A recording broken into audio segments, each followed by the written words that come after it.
edition of All 90s Action All the Time, as we continue our look at the 90s career of Steven Seagal.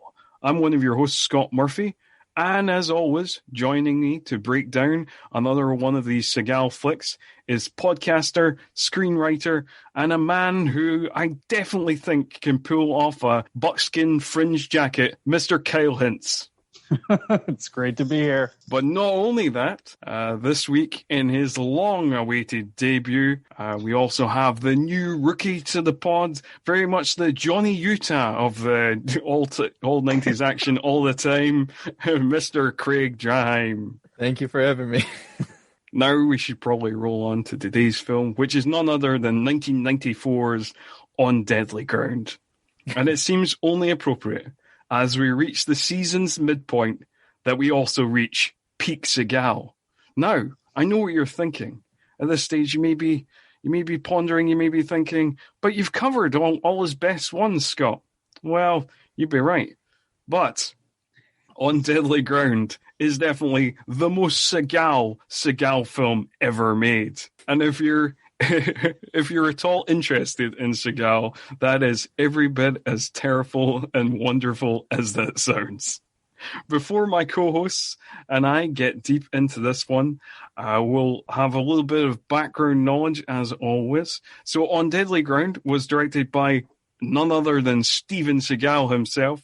Usually I would give some notable credits for the director, but if you don't know who Steven Seagal is by this stage, well, I can't help you. And it was written by Ed Horowitz, whose only other real notable credit is another Steven Seagal film, Exit Wounds, and it was also co-written by Robin Rossen, who doesn't seem to have any other real notable credits, like wrote a couple episodes of America's Most Wanted, did a couple other things, but nothing kind of famous. Critically, the film currently holds a 4.6 out of 10 on IMDb, 33% on Metacritic based on 18 reviews, 9% on Rotten Tomatoes based on 32 reviews, and a 2.2 on Letterboxd. So there we go. That's the high scores of On Deadly Ground for you.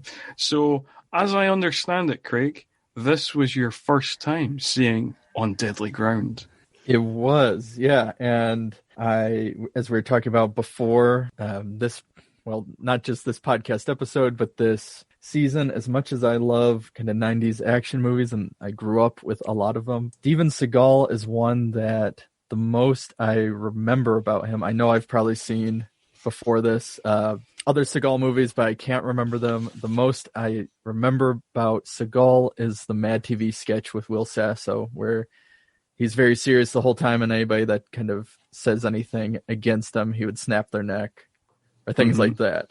And so this was a treat to actually, I know there's a lot of things that I brought up that I guess are common in Seagal movies, but yeah, I'm interested to see what are the tropes of a Seagal movie. We'll get into that very soon, of the recurring themes and motifs that happen in most Seagal movies, as Kyle is also aware as being a fellow Seagal fan. Yes, indeed.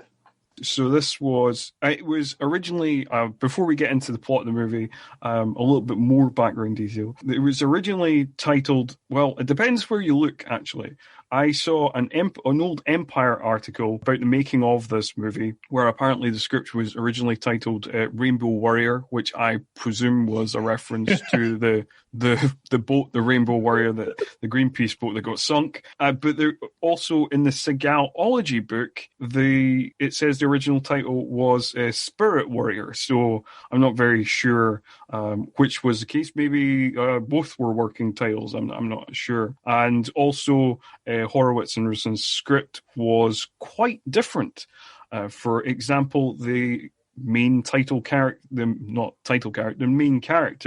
that Steven Seagal plays was originally called Ryan Lynch, And it was quite a different character. It was a kind of burnout, was an alcoholic, a chain smoker, and it was apparently more of a buddy movie where he was paired up with a Yale-trained Alaskan Native lawyer who turned eco-terrorist, and so it sounded like it had a bit more of a serious tone. And according to one of the co-writers, Ed Horowitz, it was offered to director and actor Clint Eastwood, but he passed on the project, although that is debated. One of the producers doesn't remember that. So I got this again from the kind of making of article that was in Empire some time back that I saw online.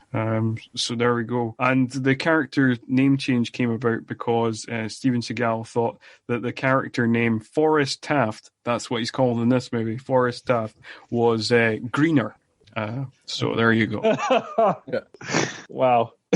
Yes. So shall we get into the plot of the movie, guys? Let's do it. Well, where to start? We'll start at the very beginning. So we open up on the shot of an eagle because this has got Native American people in it. So of course it'll open with a shot of an eagle, and we get the classic eagle caw sound effect that you often find in any movie that has Native Americans in it. The eagle caw sound effect that was last heard in Hard to Kill during his montage training sequence, if you remember, Kyle, way back to that first episode. He's just at the top of after he's done his bizarre run up to the top of the hill, he just sits and rests, and you just hear that caw, and it's like, oh yes, mystical inspiration is happening. So we actually then get like a totally beautiful landscape shot. I think throughout the movie, the director of photography, Rick Waite, who had previously worked on Seagal Pictures' Out for Justice and Marked for Death, he does a great job, and according to some sources on the production, did more of the directing than Seagal. But again, this is a debated point. And again, kind of tying in with the whole kind of like, we're definitely doing a movie that involves Native Americans. Like we get the score by Basil Polidaris, who listeners may be aware of his other scores on things like RoboCop and Conan and stuff like that. It's a typical epic, pomp-filled Polidaris score, but with extra mysticism sprinkled throughout it. So you know what type of movie you're in. So there we go. So a pretty epic opening there, but not as epic as the hero shot we get of Seagal. Seagal's first moment of self-love when he steps out of a helicopter wearing snakeskin shoes, and we just pan upwards to the magnificence of Seagal, past his fringe jacket, up to him smoking a kind of cigarello thing. Like he smokes apparently in the original script, chain smoker, he smokes like twice in this. And he apparently smokes like little cigars. Yeah. And he also opens with "What's cooking?" because there's a big fire. But it did make me wonder, for somebody that's about to go into, all this oil and set up the explosive device to kind of, the flames and everything, why is he dressed just so nice if he's going to be doing that type of job? Seagal likes very strange fashion choices and to have a variety of fashion. Okay. It's one of his tropes. Okay. It is one of his tropes. Yeah, I'll start writing them all down. Yeah. His kind of fashion choices, particularly fashion choices that involve a little bit of cultural appropriation, is generally that's one of the motifs like ticked straight away. Okay. It's kind of the many highlights of this movie, Seagal's many jacket changes are hilarious. But it's going to take a long time to get through this film because there's so much to unpack in just this opening scene, from the loving hero shot to the kind of weird ADR where apparently everybody knows who Forrest Taft is and is really just knows that he's going to save the day, because you even hear like off screen like a guy going like, "Hey, Forrest is here," just like yeah. Now, this movie has so many scenes, and this is kind of what I would get into it more, but we were talking about before, it has so many scenes that I thought, like, okay, obviously it's a comedy, or you look at a more modern film, like I think of, for example, John Wick, where you have characters talking about John Wick, about how amazing and incredible he is, but it's done in a way where the movie is, it's done seriously by the characters, but because of the way the movie's done, it's comedic, or it has that pulpy kind of comedy to it. So I went in thinking, okay, obviously there has to be some kind, because it's just throughout they are just talking about how amazing he is. No, again, you should add this to your list. Okay. Right. So in any Seagal movie, there will be at least one scene where they discover like something about him, something about his, he often has like a mysterious CIA past. Sometimes it's special forces. Like that kind of changes a little bit, but he has some special training. Whether it be he was a Navy SEAL or he was a black ops operative or whatever it is. Usually there's some dossier on him. Usually there's at least one scene where they extensively explain just how he is the toughest, manliest man to ever man in history. So, yes. But again, like so much with this film, it takes that recurring Seagal motif and just dials it up to 11, which we will discuss much, much more throughout the episode. Okay, I'm excited. I have lots of notes on it. So, we get his first interaction with his apparently good friend, a guy called Hugh Palmer, who he's basically saying that the oil company has sold them dodgy parts for the... maybe we didn't explain that. So Seagal lands in a helicopter on top of this oil rig to put out this fire that is happening on this oil rig. Apparently joined by head of the corporation. Like, does the head of an oil corporation fly out to every disaster? Anyway, joined by the head of the corporation, who is Michael Jennings, who is played by none other than Michael Caine. With a American accent that fades in and out from his normal Michael Caine accent. Yeah, no, that's true. I mean, he can do an American accent. Yeah. He just doesn't bother here. It's like, there's actually, in the background research as well, there's a great quote from Michael Caine where he talks about this movie. Basically, he took this movie on because this was at a time in his career where scripts had kind of dried up a little bit, and he felt that he'd rather be working than not working. So he went with this. But there's a great quote from him that says, "I had broken one of the cardinal rules of bad movies. If you're going to do a bad movie, at least do it in a great location. Here I was doing a movie where the work was freezing my brain and the weather was freezing my arse." Michael Caine was very much aware of what movie he was in, even if Steven Seagal was not. Anyway, we should probably talk more about this opening scene, because it only gets better from here. Hugh Palmer basically accuses him of being a big fat traitor, Mr. Forrest Taft, who's now working for this oil corporation as a firefighter, and Seagal then he basically calls him a kind of sellout whore, and Seagal has the great line, for $350,000 I'd fuck anything once. Leads to so many questions. But that's not even the best bit, guys. We're in this opening scene. We've already had a bizarre one-liner.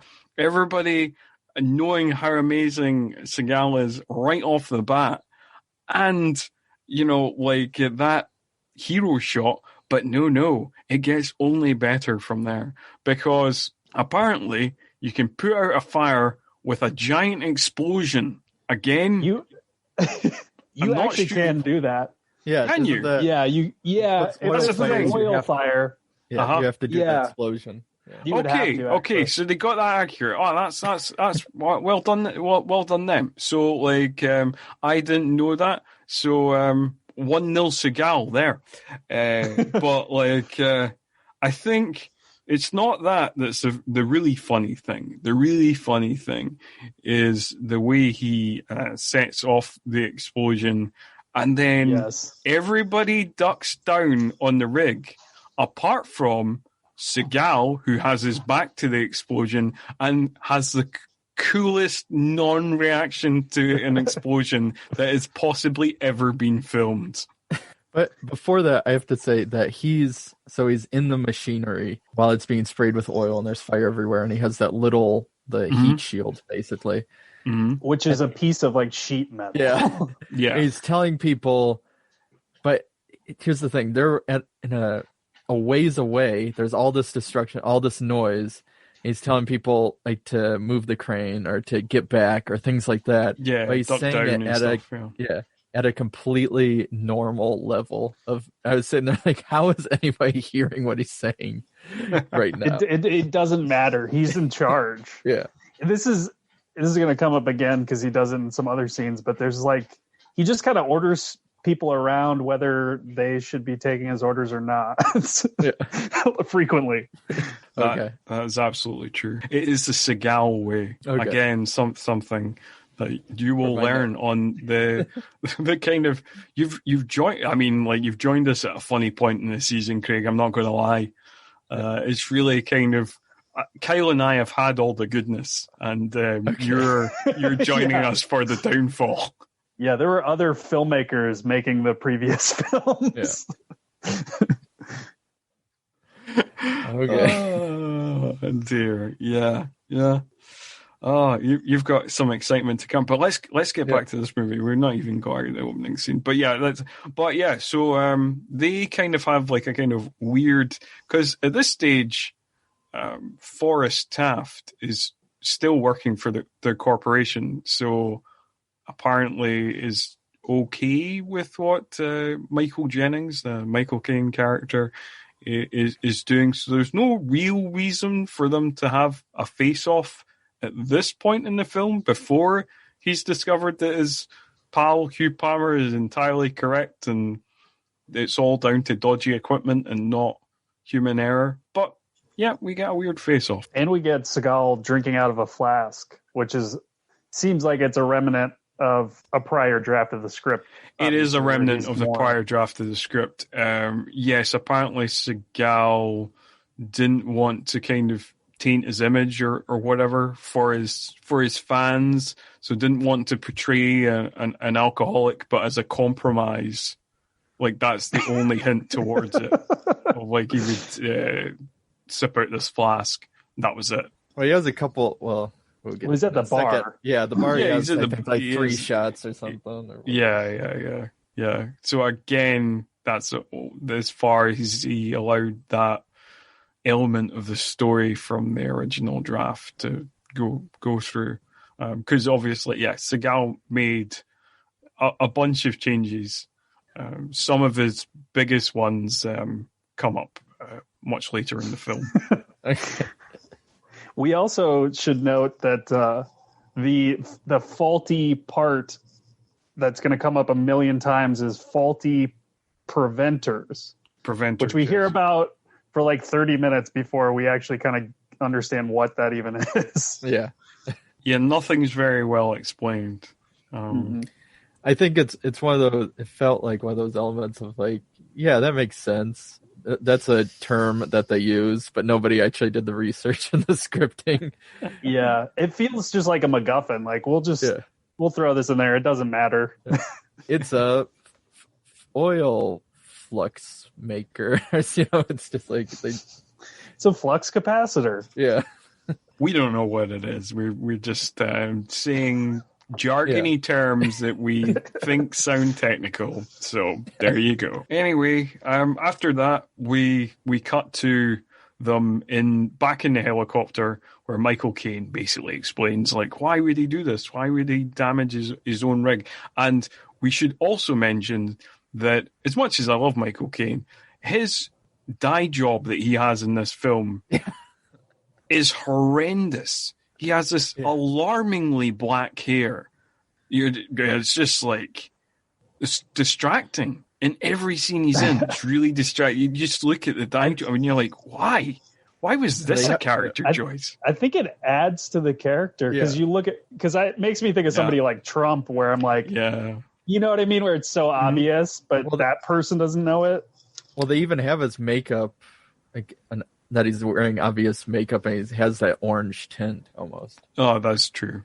Yeah, so he kind of explains, like, why would he do this to his own oil rig, that he would have the kind of native tribes people after him, the tribe council, he would have, environmentalists after. He makes an entirely fair point. He's completely lying, but it seems like an entirely fair point.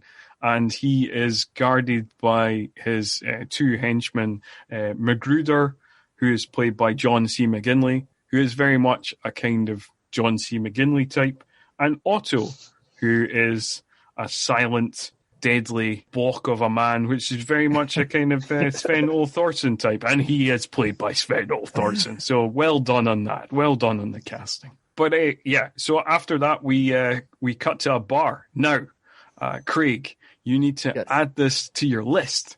Okay. Because generally, it is a known fact in a Seagal movie, when Seagal enters a bar, a fight will ensue. Okay. Yes, always. Well, nearly always. Remember, we covered Mark for Death, and a fight did ensue, but he didn't really take much part in it. He just until the end. Until the end. He couldn't resist. Nah, he had to get the last punch in. Yeah, for sure. Okay. So, Craig, do you want to take this one? Do you want to break down this barroom fight that happens? He's already at a table drinking, and there is a group of oil rig men they're messing with kind of Native American man who's obviously drunk, and he's he just wants some money to have a drink or stuff like that, and they keep like taunting him, and then this happens actually 2 times, right, where he walks back up to them, they offer him beer, and then they'll kick him on the ground and kick him around and stuff. And so Seagal gets up, he's walking towards them.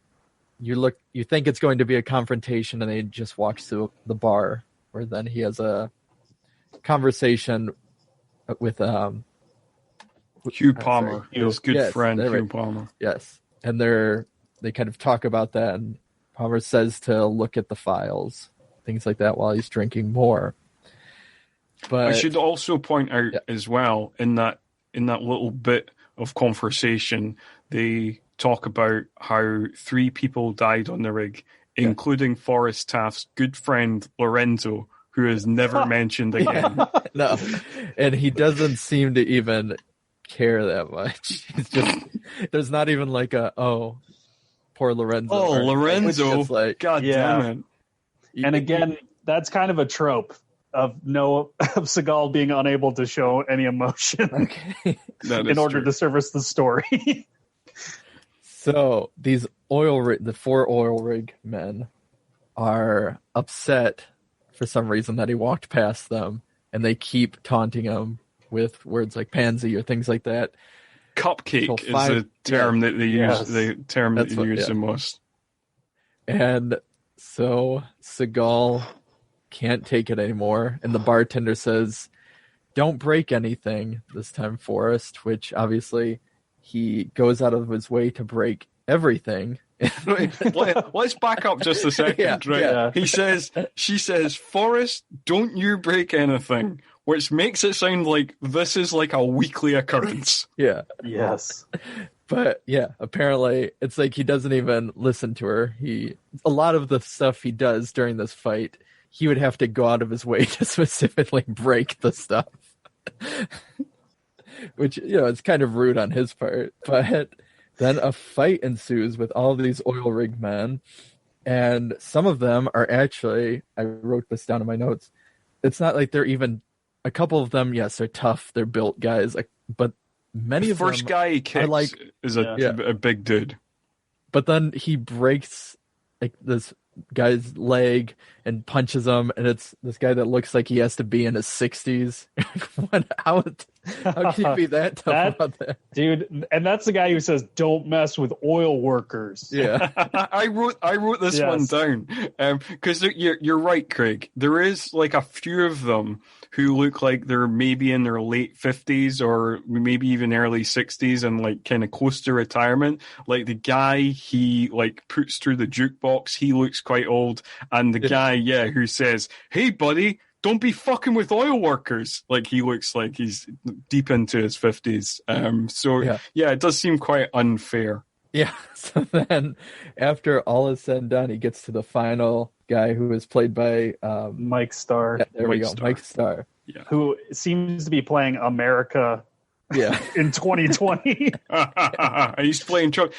This I do want to point out one thing though as well, right? So this guy is basically Trump's America, and he's hanging out with his pals, being all very racist and xenophobic and homophobic and all that, and taunting the Native American guy, right? But the group of oil workers that he is obviously the leader of, oddly multi-ethnic. There's a couple of black guys. There's an Asian guy who knows martial arts because, of course, he does.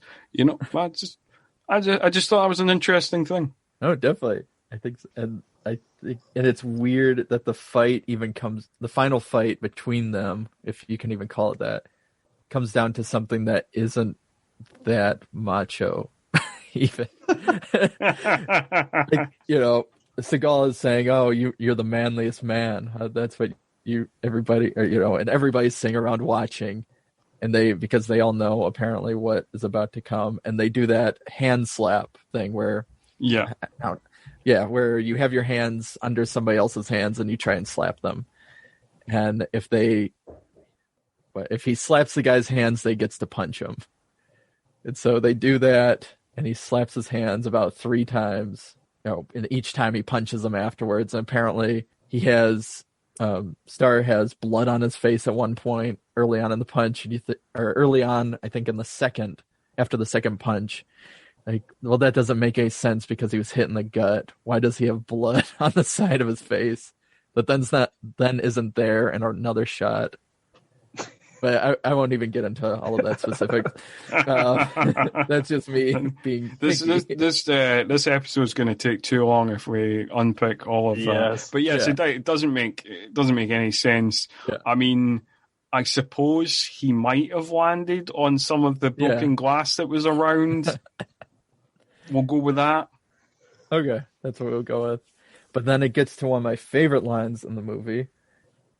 Probably the best line is that after the guy gets up for the 3rd time, broken nose, everything, Seagal says, "What does it take to change the essence of a man?" To which Starr replies, after contemplating it for a bit and almost on the verge of tears, that it's time to change. Was it time to change? No, he just says, like, "I need time." I need time. Yeah, there we go. And then they kind of have this nice little moment. And this stands out to me so much because it feels like the end of a movie. Yeah. Which this is not. It's so weird. It does feel like the end of a movie. I would agree with that. Or it's a weird thing, though, as well, where you kind of think, like, oh, maybe this will be, like, called back to. Like, maybe this guy will have been converted. Like, he's seen the error of his ways, and then maybe he helps out Seagal later on in the movie. That doesn't happen. It's just a scene just to show the amazing, inspirational, stroke badass figure that Steven Seagal is. Yeah. We should also add... No, they don't. Not even the drunk guy who seems to be his friend. But I have to add at the very end, too, so the native man who is an alcoholic, it seems, or whatever, who has been kind of rescued by Seagal. Seagal says he's going to give him a ride home or vice versa. I think the guy says he's going to give Seagal a ride home and they're going to go on like a spiritual journey or something. And Seagal has his classic, just like smug, like smile and nod, like, yeah, right. Like he's still demeaning to the people he's saving, basically. You're like, what That an is asshole. true. Yeah, because he likes to try and he's trying to portray himself in this scene as like the champion of the underdog, the little guy, you know, like that kind of thing. But at the same time, he does it in this kind of incredibly patronizing way. In fact, at one point during the hand slap game, he kind of tells the guy off for picking on this little native man, which is, yep. Yeah. I don't know. I mean, he's somebody that I probably wouldn't, if this is a regular occurrence, and I was the bar owner, I'd be like, maybe you shouldn't come in here anymore. You're not allowed in here if you're going to break all this stuff. And all your patrons are oil workers looking for a fight. Well, apparently only half the patrons are oil workers looking for the fight. It seems like half the patrons, because like the oil workers seem completely unaware of the mightiness of Forrest Taft.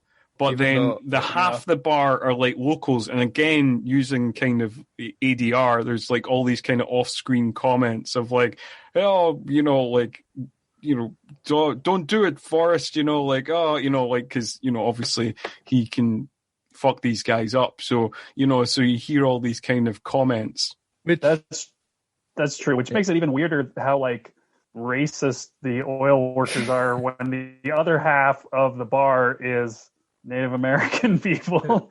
Well, there's all the ADR too of like, oh man, don't be so mean to that guy. Yeah, like apparently everybody's kind of too scared to do anything about it. But yeah, you do get all these off-screen comments of like, hey, leave that guy alone.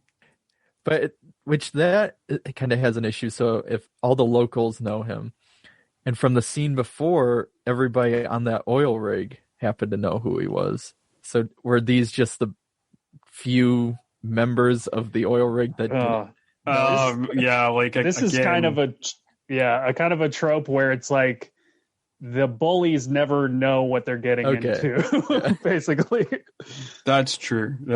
Everybody who's good in the film has an entire awareness of like Seagal's character's entire back history and how badass he is. But yeah, the kind of bullies and villains, no idea. Okay, I have notes on that, and with Michael Caine later on. We'll get to that. Okay. One last thing about this scene, I did really like the guy who he hits in the nuts, and he just goes, "Oh, my nuts!" Yes, so good. Yes. Oh dear. Okay. But that's the bar. And to be fair, it's a fun bar fight. It's not quite the barroom brawl in Out for Justice, but it's a top action sequence and highly enjoyable. I agree. I mean, it's fun. Yeah. Yeah. Like you say, I mean, it's a bit unfair. It's just because all those guys, most of those guys do seem like they really hold no challenge. It's just that one guy, just that one big guy steps. Like, obviously, Seagal's very much aware of prison yard rules where you take out the big guy first because he just boots him. And that apparently completely incapacitates that guy. Yeah. All he needs is to be kicked in the chest, and that's it. But, Kyle, what's Jennings up to? He is working on his pro-environmental commercial, it seems, with some caribou on a set with, as we talked about before, a cameo by Irving Kershner as a commercial director. And this we should point out, just in case any of our listeners don't know, Irving Kershner, director of Empire Strikes Back. Yes, a much inferior film to the one we're discussing. This should have had its own universe. Yes. But Michael Caine is a total asshole to this director, and then kind of switches character to sound like to read these cue cards and sound like he cares about the environment. And I was telling Craig about this because he has something he's going to say, but also I felt like the way Michael Caine treats the director is probably the way Seagal behaves on his film sets. Just totally dismissive. Yeah, yeah. So, Craig, what were you going to say about this thing? So, obviously, we're watching a Seagal movie, but I couldn't help, I guess, the movie in my head that would be like, oh, here would be a movie that I would definitely watch. Was Michael Caine in this is kind of like his character is kind of funny, and like if they made some sort of like, what if it was just about him and like some satirical black comedy about an oil tycoon trying to like pull one over on everybody to, get more money and all the problems that he's facing. And so that was the movie that I came up with as I'm watching this whole scene lay out. And then with his whole team and everything, and it had nothing to do with Seagal. So maybe someday I'll come up with that version. Yes. Okay. Because there are, again, as I mentioned before, and I'll probably keep mentioning throughout, there's so many elements, as a novice to Seagal, that like this lends itself to being like a comedy in a pure, like the way the lines are delivered, the way some of the plots and everything about it, like I don't know, it just feels satirical, not in a so bad it's good way, but in the actual like satire itself. Yeah, but that's not what this is, Craig. Yeah. It's not what it is. This doesn't like. No. This doesn't exist in like there is. It's one of my favorite subgenres of action movies that are 100% action movies, but also parody action movies. In this genre, you can find such films as RoboCop and Face Off and Con Air and things of that nature.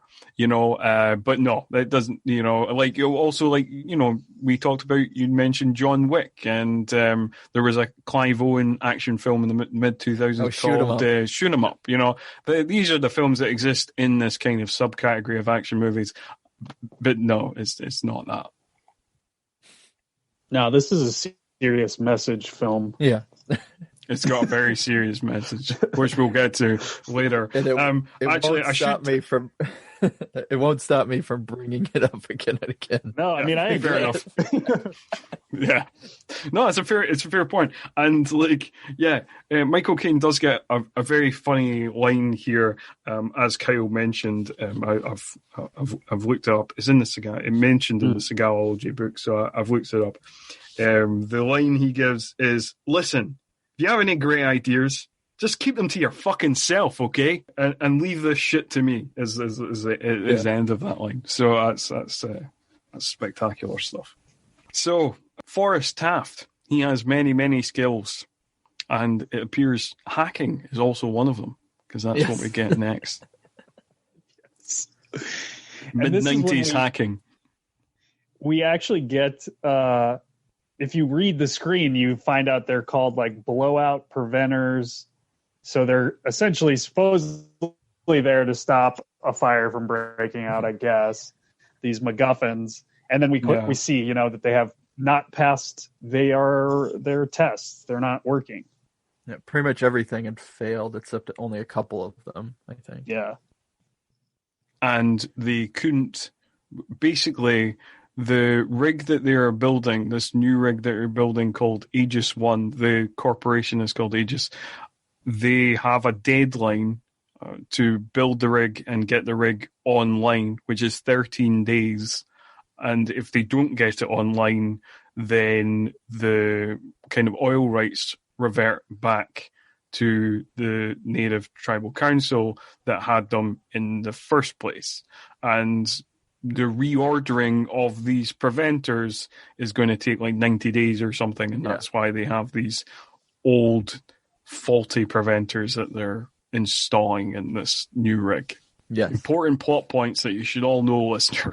And it'll come up again and again, because I think that's the only plot point that they have. That's it. It'll just be on repeat. Yeah.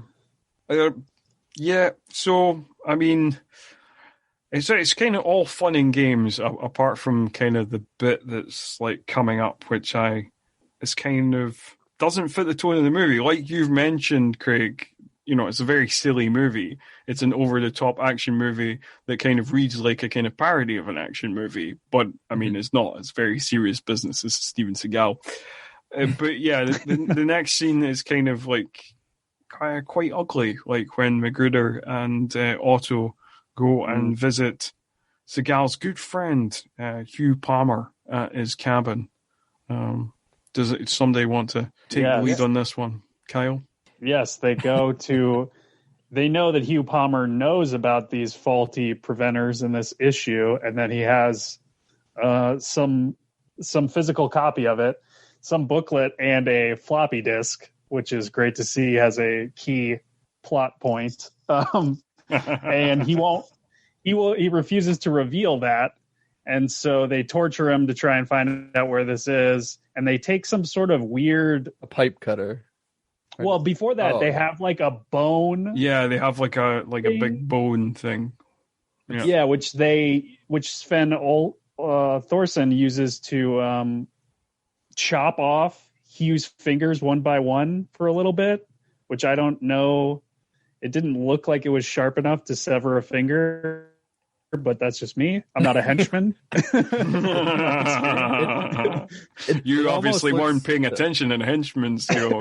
Even blunt objects, if hit with the right velocity, can cut off fingers. It almost looks like a polished tusk or something. Okay, like it was like a trophy or something. I don't know, some sort of. Yeah, it does. It does look like a kind of like an elephant tusk or something. Some sort of like big.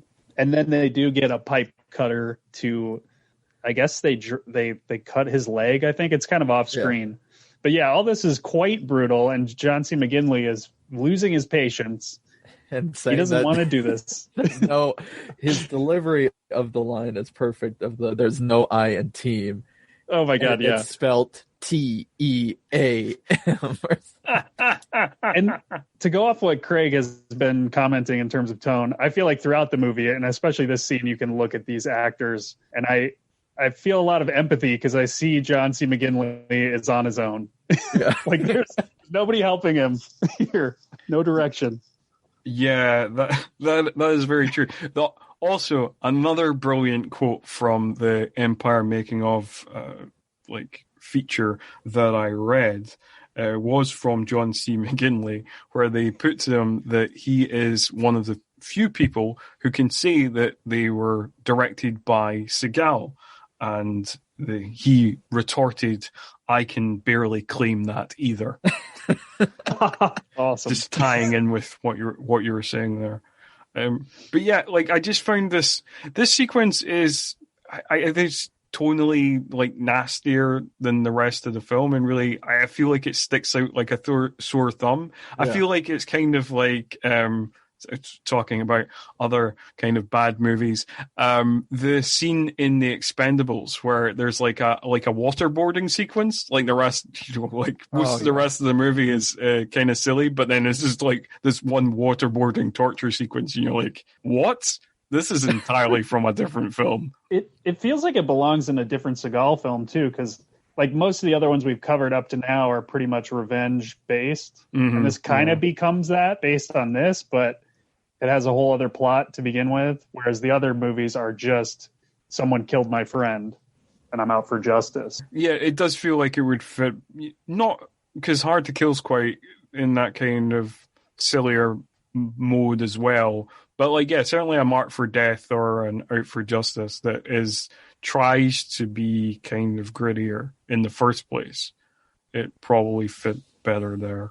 But talking about Seagal's kind of directorial choices, as you said, the leg being cut off with the pipe fitter is done off screen as we pan outside of Hugh's window onto the beautiful Alaskan landscape.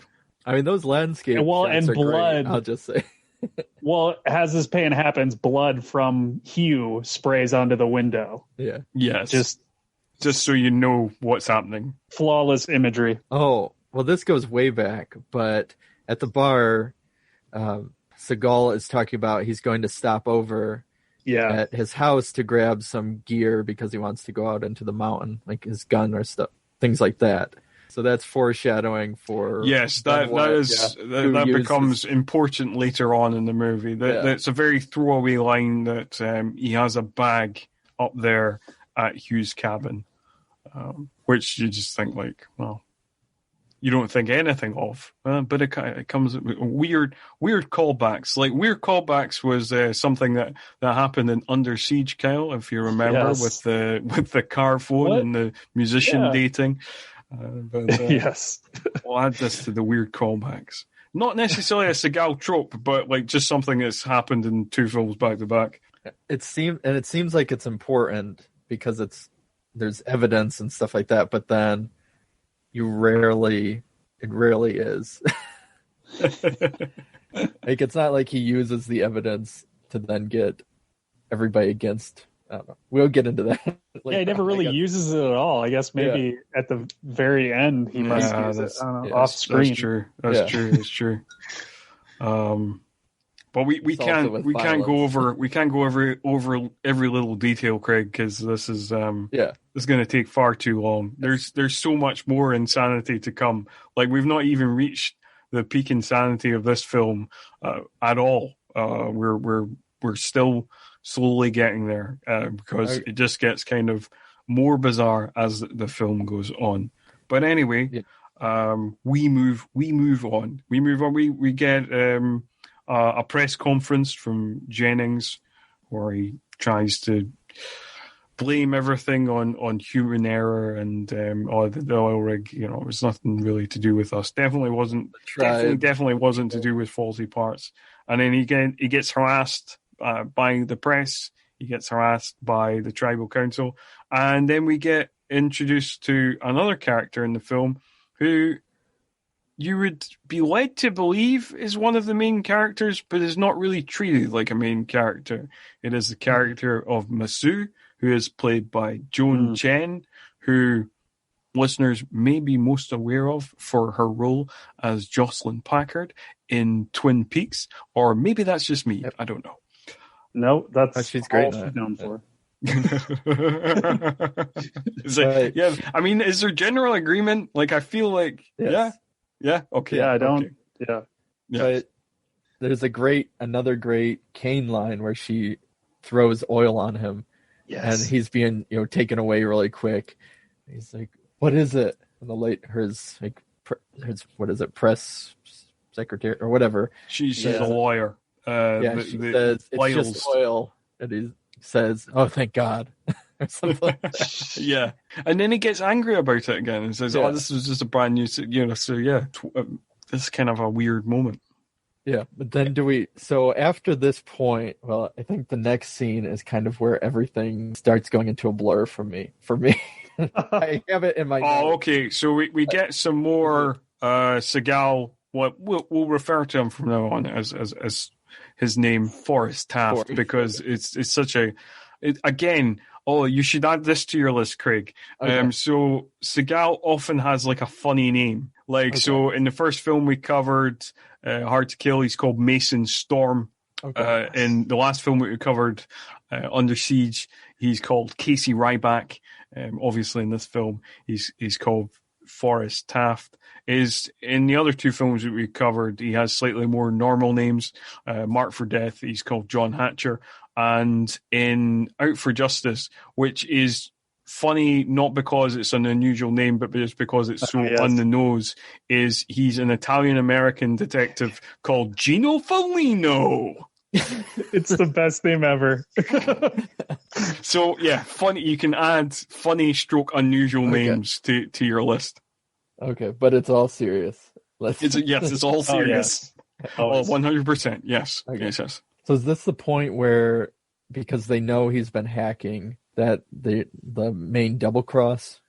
Yes, this is the point where the main double cross happens. So, like before this, like by this stage, Forrest knows everything. He knows he doesn't quite know everything, but he definitely knows that things are fishy, that he doesn't want anything to do with this corporation anymore. And he says to Jennings, "How much money is enough?" And in another great line to add to the what does it take to change the essence of a man? Some more great Seagal philosophizing. And then Jennings immediately after asks him, "Can you just do one more job for me?" Right? And then correct. Then you can go on your way, or then we can have the talk about all these issues or something like that. Yeah, that's okay. Right. That's right. And like for all his magnificent skills, Forrest is a real idiot in this scene. Yeah. Yes. Because I mean, this again. This happened in Marked for Death as well, where the Seagal character just walked into a trap that was like so clearly a trap. Yeah, they don't make it secretive. It feels like anybody with a couple cents would be like, "Huh, I think they're going to double cross me right now." It also feels weird because he could have just went to fucking Hugh's house to kick off the plot. Yeah, but he doesn't do that. He does not do that. Apparently, there's a fire on an oil substation, and he goes to deal with that. And of course, it's a trap. It's been booby-trapped with lots of explosions, and his dead body is we see Hugh's dead body with his leg missing and the pipe fitter. And so that is, and again, like he doesn't really react much to that, and Hugh is never mentioned again, really. Yeah. Then he runs, or he starts to run away. They set off the bomb, and then he's blown, I don't know, probably like 20 feet or so, and they think he's just dead. That is right. Right. Yes. But yeah. So even by action movie standards, that explosion would have killed him. Yeah. Because he's engulfed in the flames too. Oh yeah, he is completely in the fireball of it. And then that's when we get tribespeople, villagers going along on their sleds, and we get a random shot of a polar bear for fun times, because like the landscape and nature photography in this film is Rick Waite does a great job here. So. Because I didn't know, were they hunting the polar bear, or was it just two separate things that there was I think it was just two separate things. Like I think they were just heading back to their village and they saw a polar bear. Okay. Well, I think the polar bear was just there too, so it can show up in the spiritual quest montage coming up. Yeah. Oh yes. Oh, and we should keep track of these, right? So we had one at the start of the film. So once again, in the just before the random polar bear shot, we get the eagle caw sound. Caw! Okay. So second eagle caw sound. And then he is saved because they see the smoke, and the chieftain of the tribe says that there's a man bear in the smoke. Yes. That is correct. Sorry, the spirit of a man bear. The spirit of a man bear, yes. So they go to the smoke and rest. I mean, we'll kind of quickly skip over some things. So, like, we get a second press conference from Jennings where apparently the rigs and the substation are being blamed on Hugh and Forrest. It's all sabotage, and that's that one sorted, which apparently nobody believes right off the bat. So he is really bad at lying. Yeah, I'm surprised. I don't know, because it seems like throughout the whole time, nobody ever believes it at all. Any of the stuff he's doing. No, he's not convincing at all. Like, everybody sees right through him. But nobody thinks, well, maybe let's investigate this more. But we need to race on because we have got some fun times ahead of us.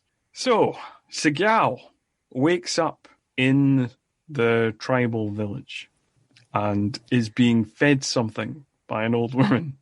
Who's chewing it for him. Yeah. You wanted to mention this, Craig. I think you found this scene particularly funny. Yeah, so this is where I thought, yes, there was all these kind of quirky moments, whatever. This moment right here was where it's like, okay, there has to be like obvious humor, because he's laying there. It's this weird shot of him laying there. I don't know how the lighting and everything, where you're just basically seeing his head. and he's not moving besides his head. And she's chewing it, and she goes to give him a little bit more. And instead of like moving away or anything at all, he just goes, "Ew." But it's this weirdest reaction in a way that could only be done in a comedy movie, I feel like. Unless you're that unaware of your inability to perform and you're directing yourself. And so that's when the whole wagon kicked off of like, okay, so what am I watching here? And, has become now the reoccurring note in that I keep talking about throughout this episode. Which will only get worse. And now we have more pseudo-mysticism peppered in this scene. Like, this scene is great. Like, all the scenes in and around the village are really real fun times. So we have like a weird conversation where we should point out that like Seagal did seem to go to the effort of at least employing people who were actually Alaskan natives. But, apart from Joan Chen, who is Chinese, and again, that seems to be like one of those Hollywood logic things of just being like, looks close enough. But anyway, Masu is interpreting for the kind of chieftain of the village, who was subtitled in the first time we saw him, but now is no longer subtitled and is just translated by Masu for a bunch of scenes. And yes, we learn that he thinks that Steven Seagal is a bear. And Steven Seagal says, "No, translate this. I am a mouse hiding from the hawks in the house of the ravens." I wrote that down. It's what a quote. I mean, that is a line that was written down by... No, that's a line that was definitely a Seagal number. I don't think that was in the original script. If I get another tattoo, I'm going to have that one. Yeah. There.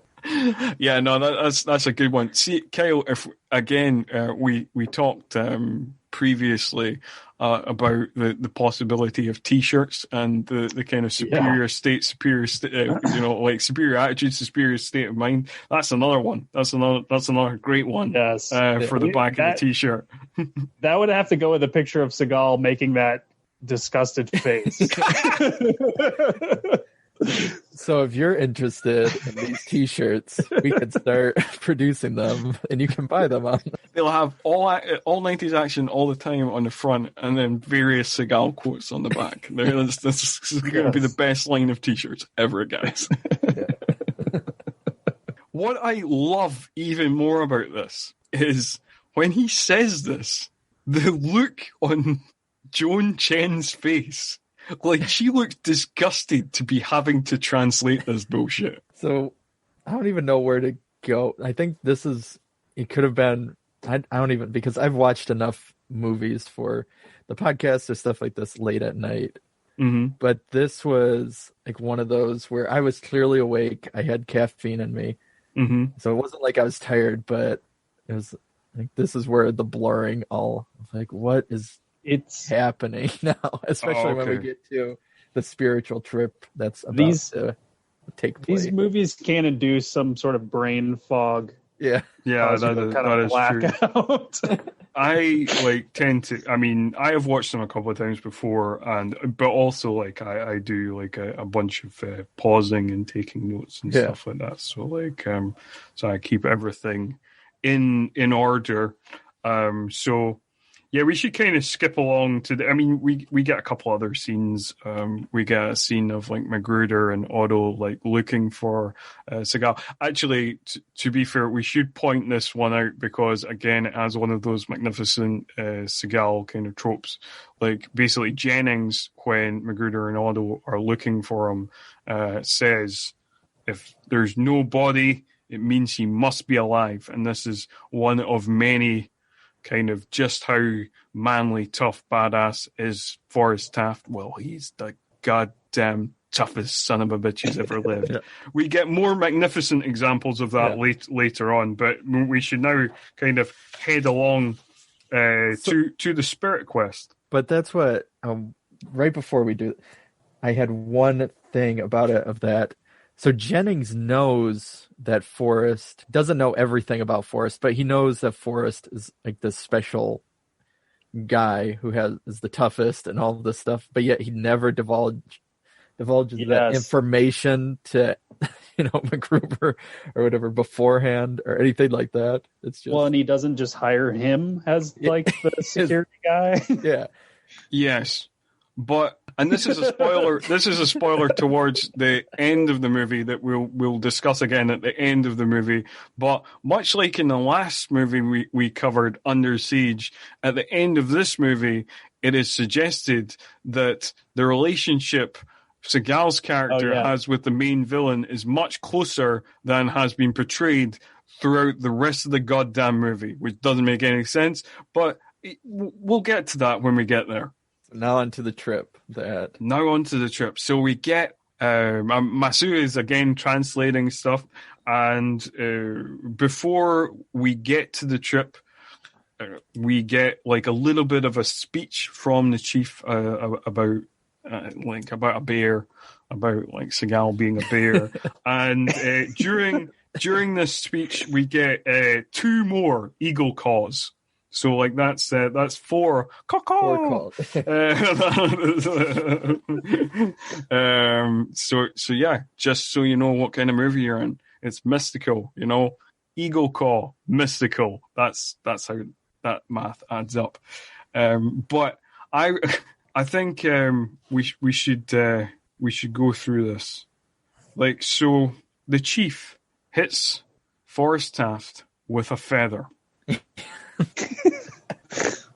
Then, in his dream spirit walk, Seagal, Forrest Taft, becomes an eagle, soaring over the skies. Then, we see a bear. Forrest fights with the bear with a knife. This is intercut with a kind of weird tribal ritual, which apparently has to be performed topless.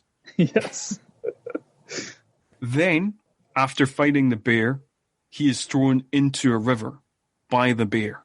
He then goes into a cave. He is confronted by 2 women. One is an elderly lady shaking a maraca, who is apparently Mother Nature.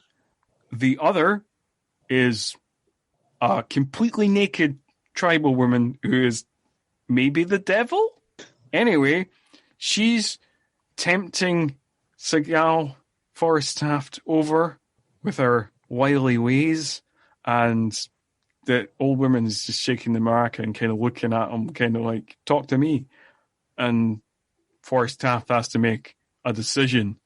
Will he be lured by the naked seductress, why is...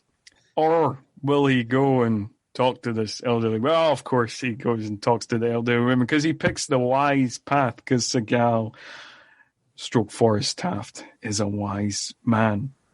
Now, he then talks to the elderly woman, who is apparently Mother Nature, and asks her why is she suffering, and basically all the things that people are doing to the land are making her suffer, and she has chosen him, specifically Forrest Taft, to be the bear, the protector of the land, and she wants him to make people fear the bear again.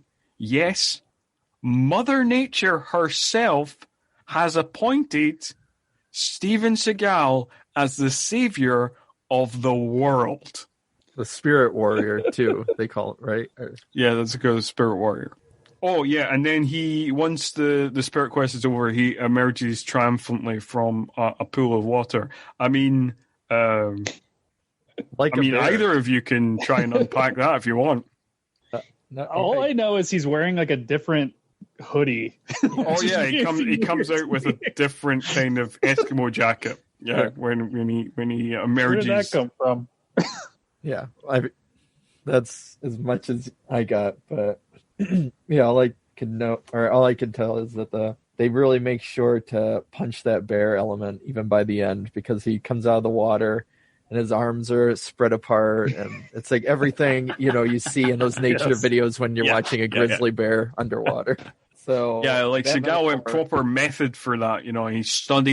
He studied bears for months, just to get the right reaction. So it's not going to be a wolf. It's not a fox. He's a bear. No. I just want both of you to let that sink in, that Mother Nature herself has appointed Forrest Taft as the savior of the world to protect the environment single-handedly.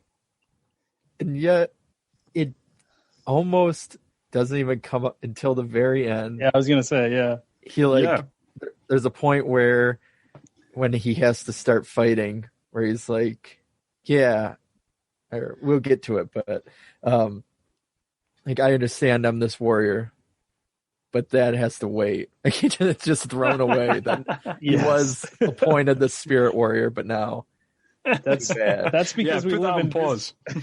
We live in this world, Craig. Yeah, where this violence is happening. We have to face it. We have to live in the real world. Yeah, he talks about that a little bit later. We can get to that in a minute. Right. So next up, we get Magruder, who has basically tracked Forrest to the village, suspecting that he is there, and bullies everyone, and just does kind of typical John C. McGinley stuff, where he's like a kind of tough guy, but he's like a kind of cowardly, whiny, tough guy.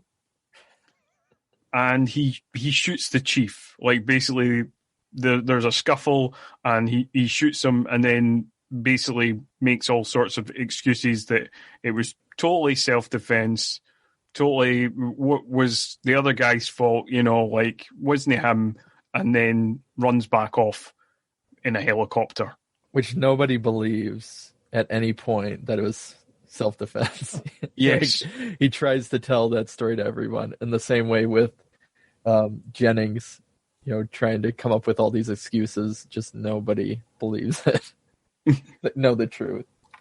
Yeah, absolutely. And like Jennings even mocks him for it, of everybody believes that, he did it in front of like a dozen witnesses. Great. Yeah. So in that kind of same scene, we get like a little bit of like they've got the FBI in like at that point, and like it's the only time law enforcement comes up. It's like, it's mentioned like all of twice. That the character who's like the FBI character comes in like all of twice, does nothing. And people are indiscriminately killed, property has exploded, like law enforcement does not exist in this movie, really. No, not at all. No. It's Alaska. Even when we'll get to it later, the climax, but they mention like, how are we going to kill him now that the FBI's here? And then they just go on about shooting each other like crazy. Well, by the end, the FBI guy even just runs away. It's not like he even does anything. That is true. That's true. He's just in those two scenes, and one of them, he's just running away. What I like kind of moving forward is that, as the chieftain is dying, Forrest comes up to him, everybody's surrounding him, and his big whole spiel, I guess this emotional connection, is that he tells her to just tell the chief, thank you and goodbye. Like, that's it. That's his big, like, sentimental goodbye to this man that's apparently changed his life, and he loves, as he says later on. I like that it seems like Joan Chen is going to have something to do finally in this movie, and then they're like, no, we're not really going to deal with her father's death that much. No, that is true. He even says to Magruder that I'll watch you die. But then she isn't even there, I think, for when, spoiler alert, he does die. That is true. She's not. So, definitely there's all these kind of moments where it's like she feels like I said, when she's first introduced, she feels like she's supposed to be a main character, but she's like just totally sidelined at every opportunity, and is just an entirely decorative presence. it seems like it makes more sense now when you were talking at the beginning about the original script, that maybe it was supposed to be the two of them more so, and then with Seagal, coming in and wanting more Seagal, that character just kind of faded. So you see the little remnants of the Yeah, for sure. Yeah. But basically, they head on back. They head on back to town. Seagal is Forrest Taft is completely recovered from his wounds that he picked up in the explosion. That's all good now, and they head back to our old friend Hugh Palmer's house. And the callback. That's how it happens now. Yeah, he goes back to get that bag, and luckily, in that bag, what's in that bag, Kyle? A floppy disk with important information. Oh, wow. The same one that they won't use now, even though... Yeah, that's never going to come up later. And in, one of the movie's many, many odd moments, apparently also in that bag is clothing and shoes that will fit Miss Sue. Yes, apparently she's the same size as Hugh. Lucky. But the henchmen happen to find them. That is true too, and because Forrest Taft is now in action mode, we get another jacket change, and he now has a leather jacket. And that's where it comes up that, well, he shouldn't be resorting to violence. He's the spirit warrior, and he should be above all that. And all of this whole journey that he just went through, the spiritual journey, is tossed out the window because he's got killing to do. That is true, and because he has to stop off at another friend. We should mention in this action sequence, there's two things I want to mention about the action sequence that happens at Hugh's house. One, there's a very odd edit where he shoots a guy in front of him, but it looks like he shoots him with a shotgun that's pointing towards the ceiling, but he actually shoots him with a 45 that he's got in his other hand, which I had to watch the scene twice to pick that up. Oh, I didn't even catch. Yeah, I know there's a couple weird edits like that, but I didn't even catch that one. Kyle, did you see that? I don't know. Maybe you saw the 45 in his hand all along, and maybe it was just my viewing. No. But I thought it was it just looked like he shot him with that shotgun, which was obviously pointing towards the ceiling, but it was the guy was straight in front of him. I was really confused by it, so I rewound that bit and was like, "Oh no, he's got a gun in his other hand." Right? Okay, I did notice that now. It seemed like there was supposed to be another henchman, somewhere else. That's what it seemed like to me. They cut something. I don't know. It was weird editing, where it seemed like he was supposed to be shooting someone upstairs, on the balcony or something. I don't know. It was weird. Yeah, because that's the thing I caught, whereas I thought I didn't notice the gun part, but I thought, wait, it felt like Kyle was saying that another henchman just came out of nowhere. Yeah, for sure. I think the other thing that we should mention, because again, it's kind of one of those Seagal tropes of an imposing figure who looks like they're going to be a threat, just isn't a threat at all.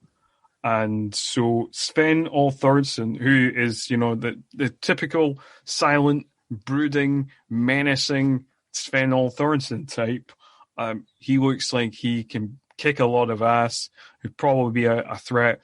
Nope. No, he's taken out by 3 clubs to the head and a clothesline. And that's him. Where he's presumed dead because he's not seen again. Yeah. Yes. And right before that, though, there's a moment where Seagal's machine gun jams, so he goes hand to hand with another henchman, and Sven just watches that. That's where I was like, why just shoot Seagal? Just shoot him in the back of the head. Yeah, no, that's a fair point. No, he just watches on because he really wants to go, because he's a manly man too, so he wants to go toe to toe with him, but it doesn't work out so well. 90s or 80s and 90s action movies, though. They don't take advantage like that. They want to. They have honor. Yeah, because I mean, even in like really good films, there's the classic scene in like Fist of Fury where there's like 20 guys around Bruce Lee, all of whom come at him one at a time in the big circle that is around him. It's always done in a kind of convenient way. True. Also coming up is, again, one of my other favorite lines in the film is, as we've discussed, so Craig, this is definitely already on your list, that the point has to be driven home at all times that any Steven Seagal character, this character, Forrest Taft, is the toughest, baddest ass man who's ever lived. So Michael Caine at this stage delivers this line about Forrest Taft and the greatness of Forrest Taft. McGregor basically is like, oh, how bad is this guy? And Jennings gives this response. Delve down to the deepest bowels of your soul. Try to imagine the ultimate fucking nightmare. And that won't even get close to this son of a bitch when he gets pissed. Why would you leave killing him to chance? That's what exactly. If you know this information from the beginning, why would you be like, maybe, let's just double cross him like we would anybody else? Yeah, you're absolutely right. Like Jennings does seem to have his number in terms of like knowing this background information that nobody else knows, and he doesn't bother to impart on anybody until this point in the film, which is about 3/4 of the way through the film. Yeah. So at this point they have to bring in the big guns, and who's the big guns played by, Craig? It's I know there's Arlie Emery. Yeah, good save there, Kyle. Who's the big guns played by, Kyle? Billy Bob Thornton. Yes. No, Billy Bob Thornton's later. We'll discuss Billy Bob Thornton later. We're on Arlie Emery right now. Okay. Well, and then we find out that we get even more backstory. We get Arlie Emery, we get in the helicopter, and we get that Seagal is maybe CIA, maybe NSA, maybe Department of Defense. And so that's where I wrote down the note, which apparently is a trope, as you guys have talked about. But as I was watching it, I wrote, so he's CIA because? ? They needed reasoning for us. Oh, they don't need reasoning. No. Yeah, you don't. All you need is a file, Craig. Okay. There doesn't even have to be anything in it. Okay. I mean, this is like the Seagal origin story, because like in his very first film, which we won't talk about because it was made in the 80s, Nico or Above the Law, depending where you saw that movie. Again, he's a cop who has a mysterious CIA background. So like, from his very first film, this is like a thing. Okay, yeah, which makes sense now listening to you guys talk about it. But yeah, while I was watching it, I was like, this little bit of information, the same with Jennings, is popping up now this late in the movie. Yeah, after many failed murder attempts where you would think they would mention these important pieces of information. Nope. Yeah. Like I don't hold to story structure completely, whatever. But usually there's information that you bring in early on so it can pay off later. That is true. Yes. Talking about story structure, we get like a big kind of exposition dump when we look into Q's floppy disk at the house of Johnny Redfeather, who is a friend of Forrest Taft. And so we get more dialogue about preventers, and then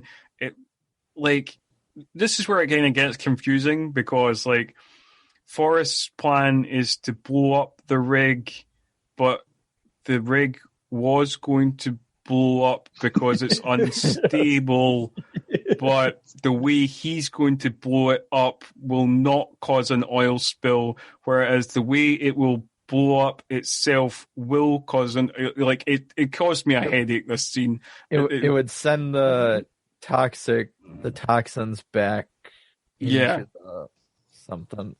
Yeah, and pollute the water, but the way he's going to implode it will not cause that. Like, it won't cause an oil spill, it won't pollute the water. And then like Masu like makes the entirely reasonable point that she has contacts in the press and they could just like they now have the information and they could just make a scandal of it but this is like man's world and we have to deal with that.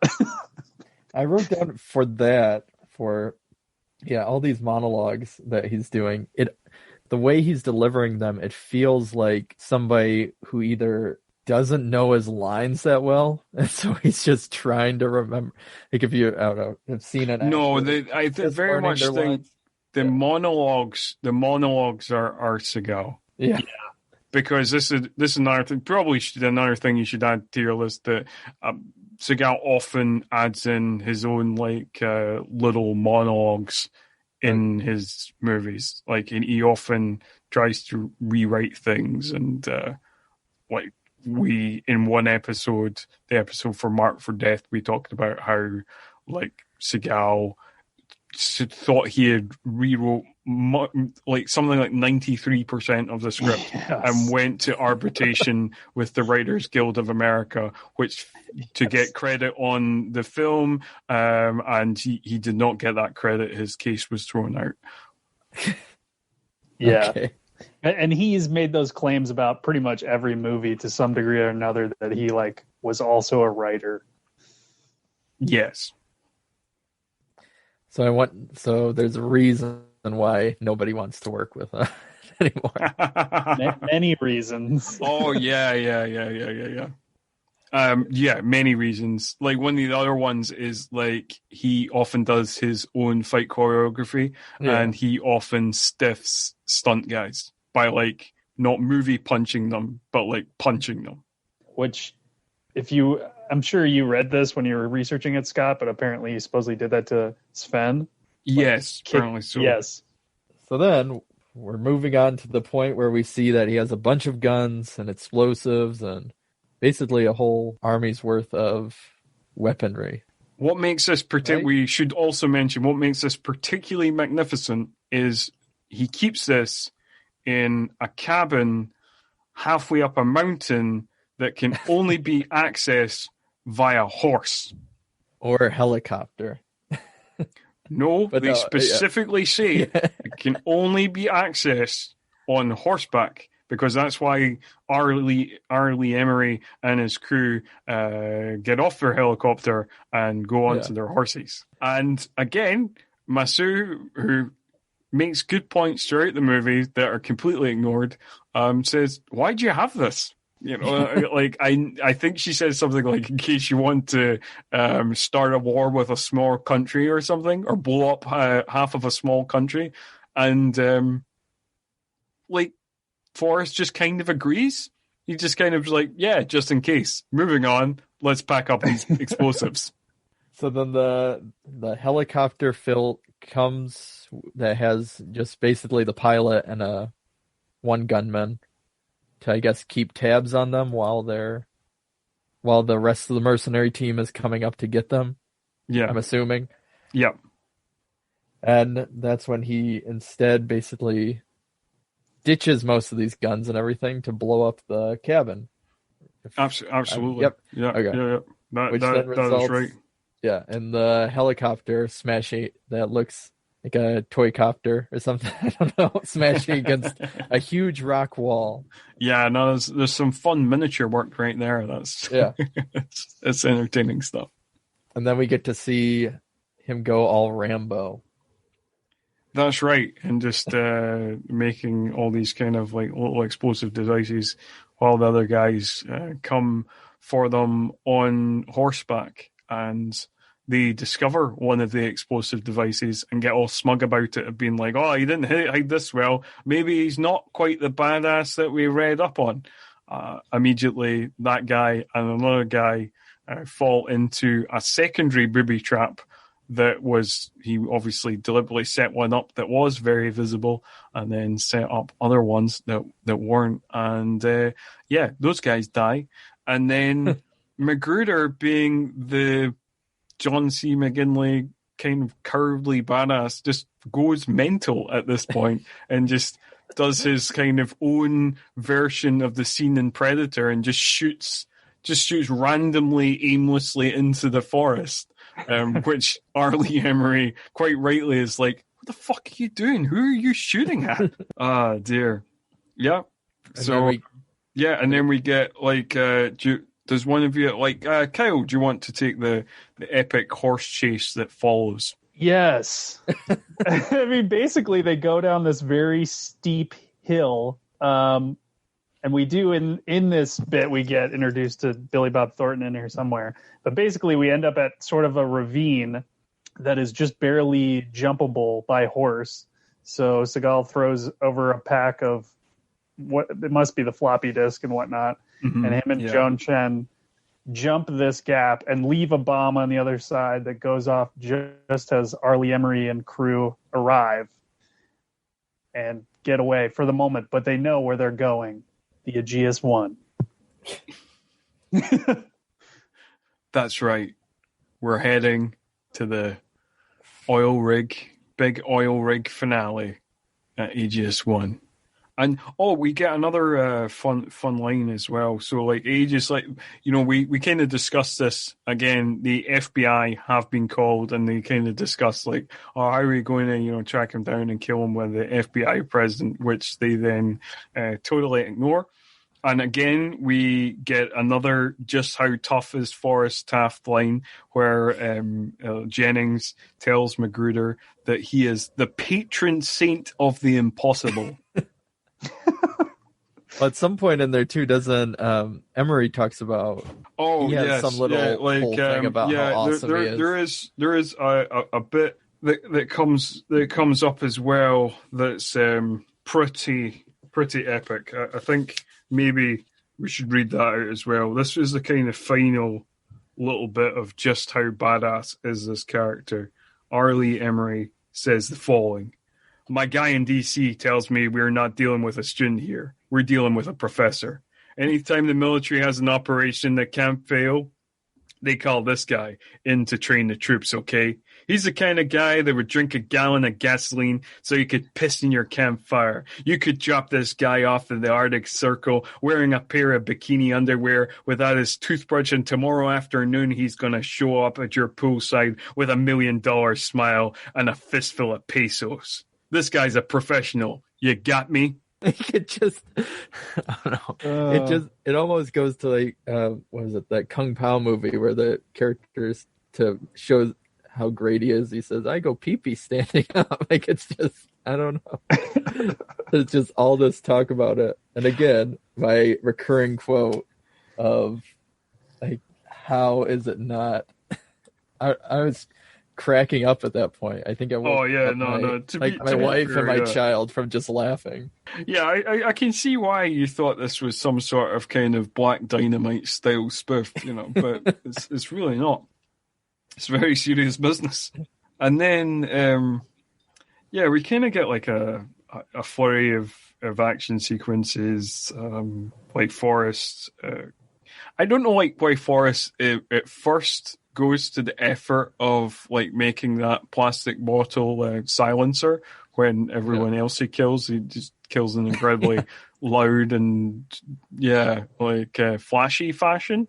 Like, you know, first he goes in there, you know, like he's Solid Snake, and then he totally ignores that for the rest of this mission to blow up this oil rig. Well, he even shoots it through glass, which makes noise anyway, so it's not even completely like this silent. But what you're forgetting is that making that cool silencer just makes him look cool. Yeah, he takes the time. That is true. That's true. That's what we're trying to hammer home here. How cool and tough is Forrest Taft? Yeah. But yeah, he makes sure to pour out the Coke and everything too, or whatever. I think it's probably like Coke or Pepsi or something. Yeah, and then so like basically there is a fun scene where like Magruder basically jumps ship, and the female lawyer that is called Lyles, is played by an actress called Sherry Static. They basically both bail as well. She bails in a very funny way. He bails in a kind of like, this is insane, I'm not getting paid enough for this shit. And she bails by like being like, I just need to go to the bathroom. And then everybody else bails when Jennings leaves the room for a second. A whole crowd of people. Yeah, as soon as he turns his back, every one of his employees is like, nah, I'm not going out with this asshole. That's not going to happen. Which, again, why would the owner of an oil company... He's doing a lot of like hands-on work for somebody that's supposed to be like a CEO of the company. It's a fair point. It's a fair point. He does turn up a lot as like in these scenes.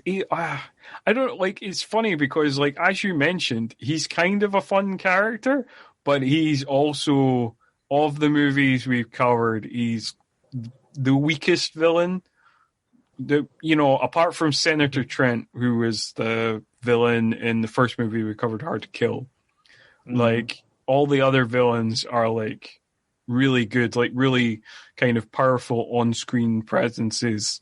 Screwface and Mark for Death, and William Forsythe's mad character Richie in Out for Justice, and the possibly even more madcap duo of Tommy Lee Jones and Gary Busey in Under Siege.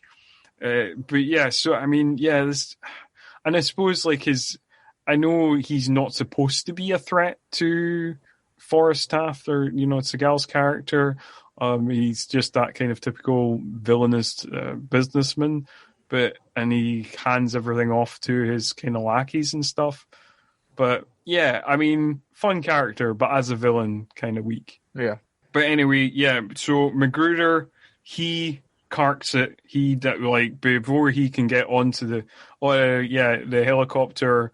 Like Forrest manages to track him down, but like sadly, again, like Sven Thorst's character's death was a bit disappointing. Magruder's death is a bit disappointing as well because he dies off screen.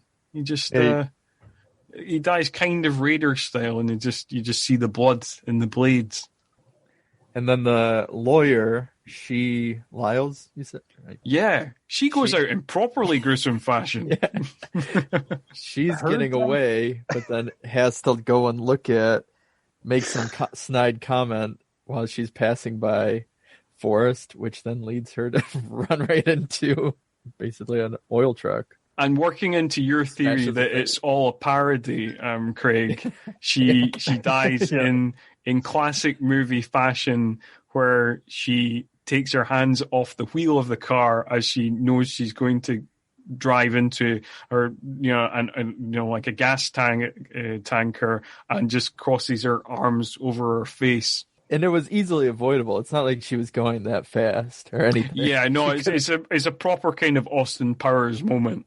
Yeah, but the violence of that scene is a bit jarring because like she dies in quite a gruesome, like the way she's like super bloody and stuff. It's again, there's a kind of bit of nastiness in that scene that I get. Apart from the death of Hugh, the torture sequence of Hugh, it's not as. I suppose it's made up for by the fact that it's quite stupid and it is a bit Austin Powersy. It feels like that death should have been for Magruder because he was kind of the main threat. She was just, off doing whatever. She was never, I don't know. It seems like you'd want to save it for somebody that deserved it more. I don't know. I agree. Yeah, it feels very mean-spirited when she didn't really do anything on screen that was that bad. And she did want to cut everybody's compensation packet. Yeah. I mean, that was her main act of villainy, but which compared to the other people who are out there, killing and torturing and ordering killing and torturing, it doesn't seem that bad. I mean, but it does seem like she gets a more extreme death than her crimes. Like the various other characters, like Magruder, like Sven Hallthorne, a bunch of the other main villains don't get as kind of a gruesome and as explosive death as she gets. So you do wonder, why she got the treatment she did. Yeah. But being a good union guy, she wanted to cut the compensation packet. So hey. Yeah. True. So again, It feels like I'm just saying everything is like one of those weird moments in this film. But again, we get another weird moment in this film where like we've mentioned that Billy Bob Thornton plays a henchman. Yes. He's great. And now we get a completely random henchman conversation, which feels like it's out of a Shane Black movie. Yeah.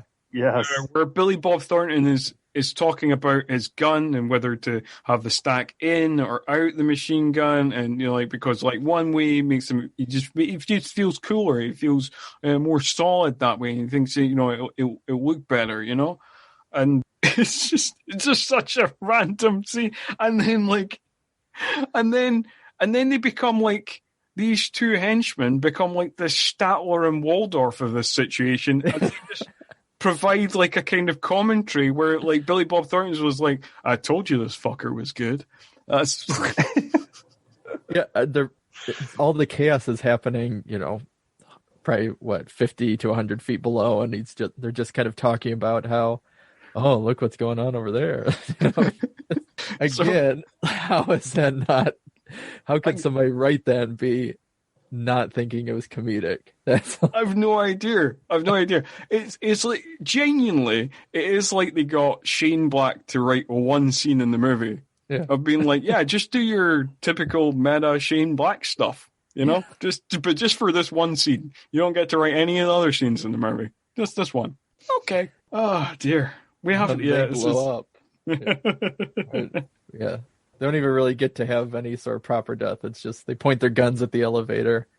And that's right. Yeah. So, Forrest orders Masu to load up the elevator and send the elevator up. It's packed with explosives. Billy Bob Thornton and the other henchman. I don't know who the other henchman is.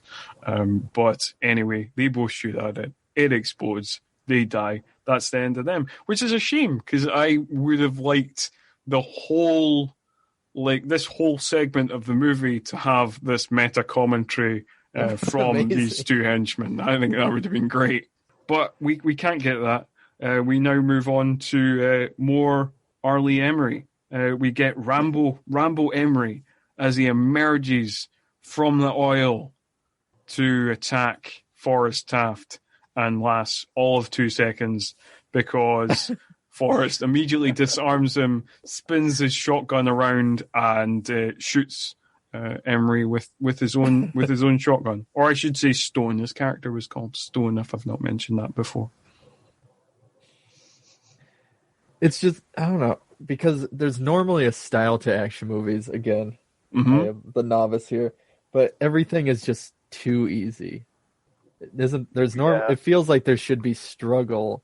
That's like why you root for these heroes and everything. But for Seagal, it's like even the toughest of the tough guys are just, there's no struggle, I guess. Well, this is the 5th movie that Kyle and I have covered, and so far, he's only.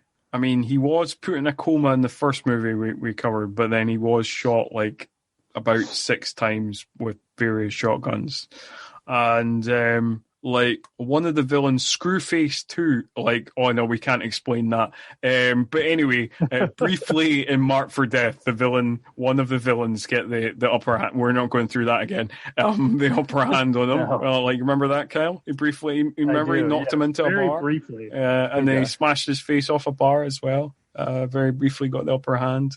No, nobody gets the upper hand on that. Again, you should add that to your list. He is invincible. Basically in kind of action movie history, because Seagal actually does it to an even bigger extent, but in action movie history, there's only been 2 major action stars, I feel, that are completely invincible in all their movies, and the other one is Bruce Lee. But Seagal does a kind of even more extreme version of what the Bruce Lee thing, and Bruce Lee is kind of naturally cooler and more charismatic. I'm not knocking Bruce Lee at all. Big fan. I don't know. Again, this is an integral part of his persona that he is completely invincible and yeah, nobody gets the drop on him, and he can deal with most villains in short shrift, even ones that have been built up throughout the movie as a genuine threat to him. They never end up being a genuine threat. So I guess does that take us to? I think this episode has just become Kyle and Scott explain the rules of Seagal to Craig. I mean, yeah, it had to happen. Yeah, I suppose that's true. So does this take us to the point where Jennings, again, the CEO, by himself is twisting the knobs and doing all the hands-on work to try and fix everybody is left right now, to be fair. But yes, continue, Craig. He's turning that that wheel, whatever, he's spinning it to do something oil-related, I'm guessing. Yeah, something. It's never explained what he thinks is going to happen when he does that, or like what the purpose of that action is. But yes, yeah. And so they're confronted, and you think there might be a standoff. No, he says, "Well, you're too much of a." He starts to walk past Forrest, saying, "What, you're too honorable with your macho." He says. You're a macho man with a code of honor, and that's where, we should mention before he says that, they have a brief conversation, and now again, much like in Under Siege, where there's a kind of last minute thing where we think that the relationship is much closer than it's been previously portrayed.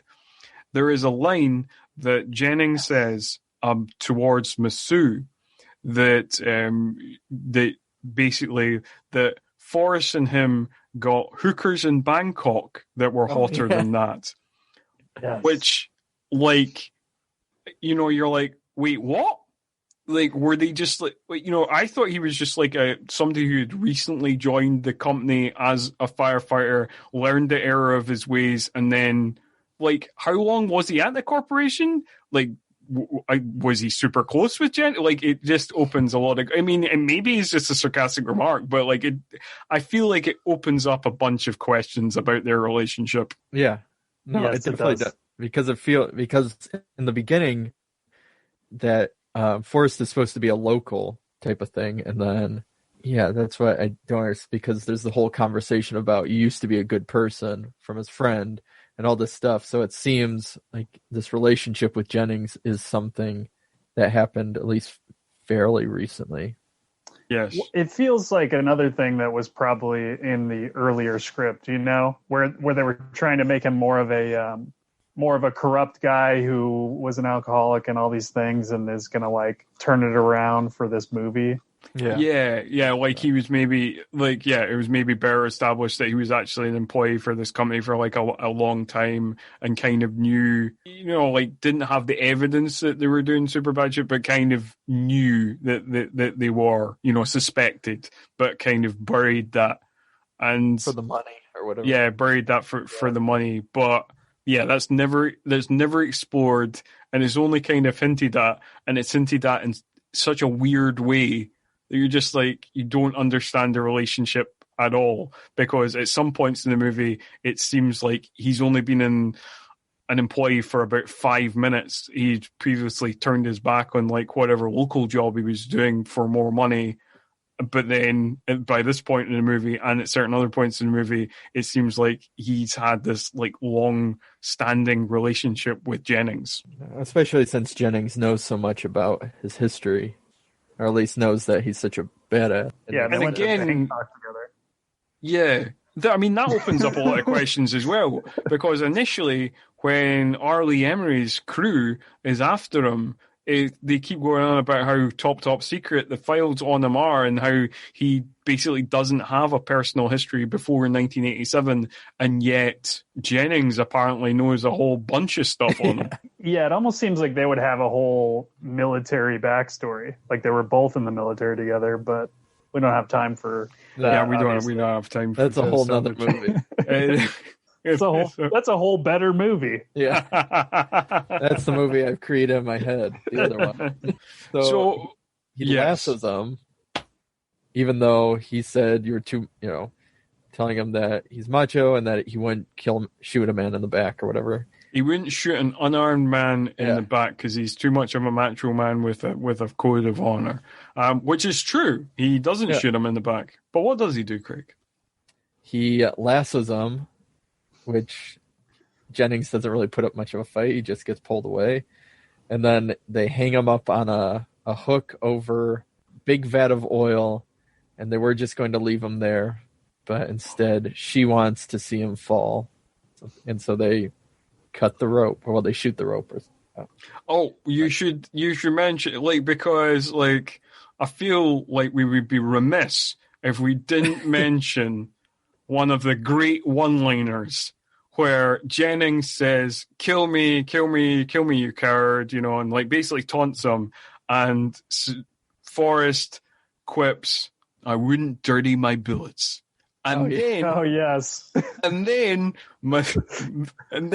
at that point, it looks like Forrest is genuinely going to just leave him hanging. And then Masu goes, just dirty one for me. And then he shoots the thing. Awesome. And then he falls into the big vat of oil. Yes. And that's the end of the Oh, wait, no, hang on. No. There's more. We have the lecture series. Before we get to the lecture, I have to point out my favorite slow-mo moment here. Oh, yeah. So now they're running out of this soon-to-be exploding oil rig, and there's a moment where a duct, a piece of round air duct, falls down, and it's about a foot high that anyone could jump over.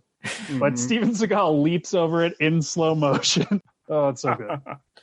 We should say as well, talking about slow motion, that Jennings falls Hans Gruber style in slow mo. Yes. Oh dear. So guys, you wanna flip a coin? Who wants to take the lecture? I mean, it might be my favorite part of the movie. So do it, Kyle. Kyle, you do it, Kyle. I'm sure I have faith that you're going to do this a lot of justice. Oh, yes. So I'm sure it's sometime later. We don't know. Now we're at a meeting of some native people and certainly probably some other important officials. And Seagal Forrest gives a presentation on the ills of these oil companies on the environment and how we're destroying the environment, which is, destroying our food and our water, and the media is distracting us from this horribleness. And what are we going to do about this? And there's a whole montage that is just amazing. and then when he's done, I mean, there's some native people that perform sort of some kind of ritual and are burning some sort of incense. And I guess Seagal saved the entire environment. We don't see that, but I think that would be what happens as the credits roll. My only issue with that whole thing is that when the chieftain dies, he specifically says to Seagal, this is just, I guess, one of my little notes, I guess. I didn't have many. He says, at the end of all of this, I'll see you on the lake. Whatever, but you never see him on the lake. Yes, you do. Yes, you do. No, wait a second, Craig. You're wrong. I missed that. Yes, because yes, you do. After the amazing lecture, which again, in typical Seagal style, actually hits on a lot of true points, but he does it in such a heavy-handed, convoluted and bizarre way that the message gets completely lost. So yes, Craig, there is a mid-credit scene with Forrest Taft and Masu in a canoe, and they see a raven flying above the water. So he does meet the chief in the water once again. Okay. So then, I missed it. You need to look that up on YouTube or something. it's so good. I didn't even catch the dialogue that that's a callback for, and I was just letting the credits roll, and it stopped for that scene, and I was like, I just died laughing. So and that's the end of the movie. Yeah, and then that's it. So yeah, that was the callback was there, Craig. You just obviously didn't watch all of the credits. Yeah, no, I was probably totally checked out by the end, so I was just done. It's understandable. After you get a whole Greenpeace lecture, which I'd rather listen to, like an actual scientist or somebody else talk about it. I wouldn't. They should be playing that lecture on loop at every school, everywhere. Yeah, I mean, it's actually kind of graphic too. Like it shows dead animals. Yeah, it is. It is. I mean, like, I'm totally with Kyle, by the way, Greg. Like, it's up there. It is like one of the great movie speeches. It's right up there with Bill Pullman's President's speech on Independence Day, with Rocky Balboa's, like, if I can change and you can change, then we all can change. And he brings down the fall of communism at the end of Rocky IV. It's right up there with those ones, man. It's it's an absolute belter. And the sad part is how much of it is actually true. And it's a fair point. Yeah. Like, yeah, no, because I mean, like, he does it in this kind of bizarre, sprawling way where it hits on kind of corporate polluters, the fact that regulators have this kind of light touch regulation that's kind of controlled by the corporations, by the ignoring of alternative energies, the killing of various animal species. Like, he actually kind of hits on good points. He just makes them in bad ways. Yeah, that protesters are made to look like the enemy, stuff like that.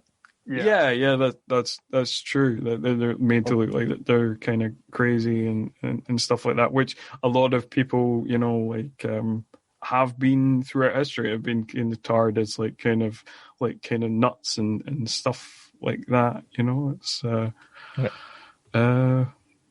So there is good stuff in there. It's just it is the delivery of the message. And the messenger is the key problem there. So yeah, and that's it. That's on Deadly Ground. The as we discussed at the start of the top of the show, the most Seagal movie that's ever been made. And Seagal. yes, exactly. And that's it. It was his only directorial effort, which is kind of strange because he once he went into direct to video, he had even more kind of control over creative control as a producer and stuff over his career. And it's kind of odd that he never made one again, but he never did. Shame. You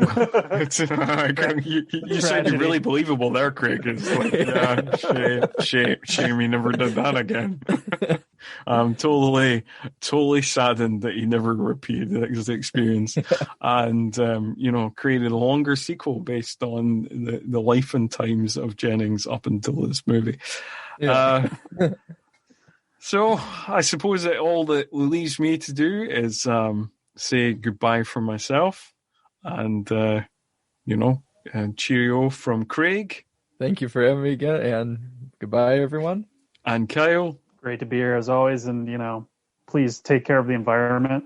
In the last couple of episodes, I've had a kind of sign-off line from one of the movies, but, just basically remember, rate, review, and subscribe to the podcast on Apple Podcasts, Stitcher, Spotify, all those things. It really helps with the algorithms. And I'm just going to concur with Kyle, take care of the environment and go and listen to that speech on YouTube because you're definitely going to learn something.